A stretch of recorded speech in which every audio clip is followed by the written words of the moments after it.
Kemudian ada sastra dari Pasraman yang ditulis dari Pasraman. Pasraman ini kebanyakan ada di dataran-dataran tinggi, di gunung-gunung itu.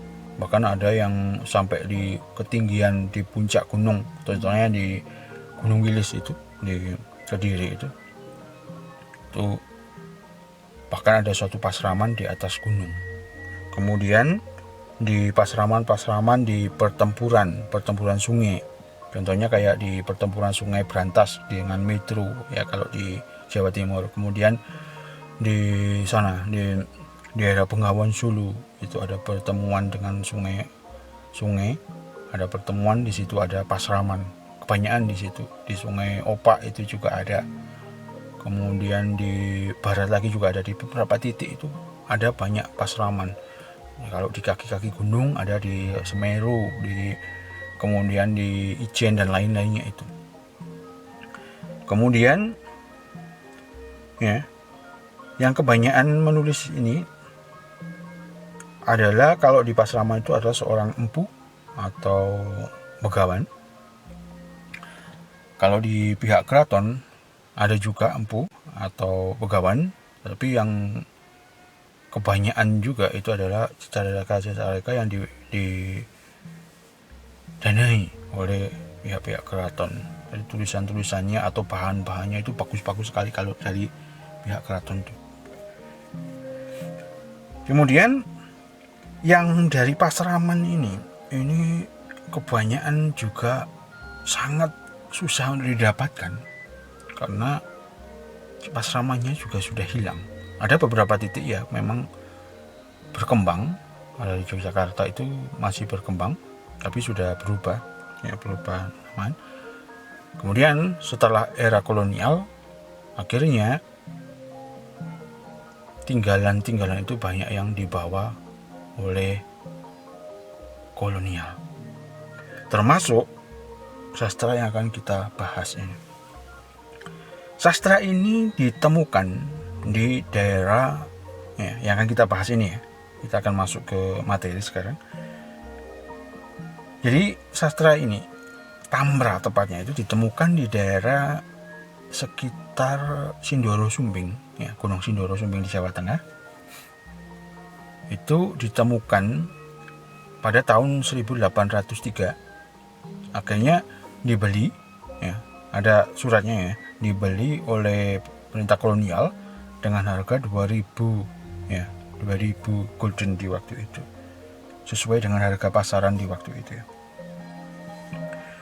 Nah, akhirnya sastra yang dibeli pihak kolonial ya setelah ditemukan itu akhirnya diselamatkan ya, untungnya itu ada sampai hari ini berada di Belanda.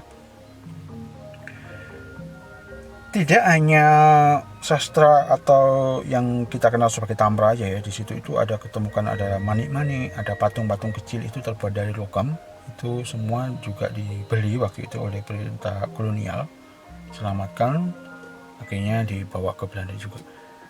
Dan di tempat-tempat lain, ini kan kebanyakan itu dibeli waktu itu ya.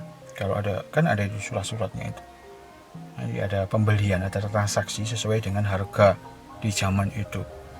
Kemudian ada juga yang hibah, itu juga ada di waktu itu dari kerajaan terutama ya. Banyak kerajaan yang titip untuk diselamatkan. Itu ada suratnya juga. Yang akan kita bahas ini sebuah sastra yang bernama Sudama Sasadara ya, Sudama Sasadara. Itu kalau diartikan itu adalah dunia perbintangan. Jadi kita akan membahas suatu sastra yang berhubungan dengan bintang-bintangan, perhitungan bintang. Jadi ini bukan klinik loh guys ya. Jadi kita tidak akhirnya membahas sastra itu kita harus jampi-jampi ini itu dan lain-lain. Bukan, ini bukan klinik ini dan lain-lainnya. Tapi ini suatu perhitungan ya, sama seperti buku-buku lainnya. Tapi bedanya ini adalah sastra yang ditulis oleh leluhur masa lalu ya.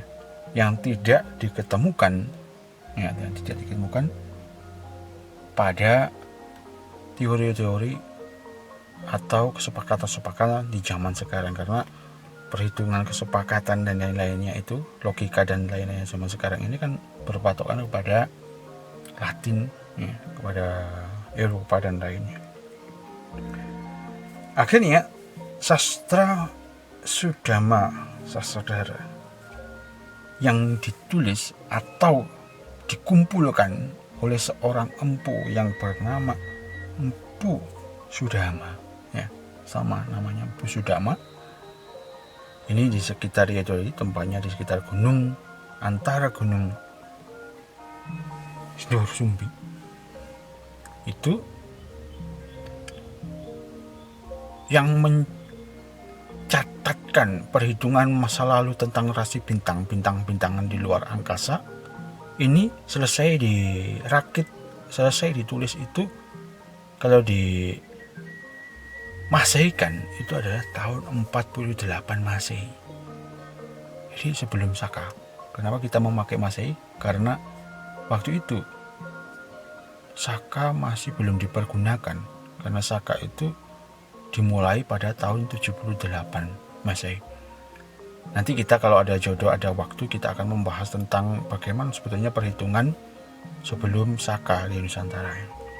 Semoga nanti ada waktu dan jodoh ya. Sudama Sastradhara yang diharfiahkan ada dunia perbintangan akan kita bahas nih malam ini. Semoga alam semesta memberkati, tidak ada kesalahan yang banyak, ya, karena kita juga sama-sama belajar. Kita akan membahas pada sloka, ya, karena ini bait, ya. Dalam sastra Sudama Sastradhara ini sangat tebal sekali, ya, sangat banyak tamranya itu. Ini pada bait, ya, kalau zaman sekarang namanya bait, atau kalau zaman dulu ini disebut keropak nomor 82, ya, keropak nomor 82 pada sloka nomor 105, ya, itu disebutkan, ya, bahwa perhitungan pada luar dari bumi itu sebetulnya dan bumi kita sendiri ini dan lain-lainnya itu seperti suatu yang mengambang. Nah, ya, waktu itu, ya, penyebutannya itu sesuatu benda yang banyak, yang besar-besar, yang begitu sangat banyak, itu semuanya mengambang. Tidak ada inti di dalamnya, ya, karena semua saling berkaitan. Nah, kayak gitu. Pada itu dari kelopak 82 suka 105 itu disebutkan kalau bahasa kawinya, ya, ini sebenarnya banyak, ya. Kata naning, ya si sanananing ika diam, inaning nang mamantaraning naya sarawakani, jenaning, ya, pengetahuan, krioning, yaitu suatu aktivitas, itining, ya, suatu inti, sarwagada, atau suatu gabungan dari banyak hal. Mungkin begitu, ya, kurang lebih begitu. Kalau dibahasakan kurang lebih begini, ya. Pengetahuan, keingintahuan, dan lain-lainnya tidak hanya, nah ingat ini, tidak hanya ada dalam diri kita. Nah, saya ulang, ya. Pengetahuan, keingintahuan, dan lain-lainnya tidak hanya ada dalam diri kita, atau tepatnya kalau ditranslatekan itu diriku. Ya. Jadi pengetahuan, keinginan atau keingintahuan dan lain-lainnya tidak hanya ada dalam diriku. Ya, begitu tepatnya kalau diartikan.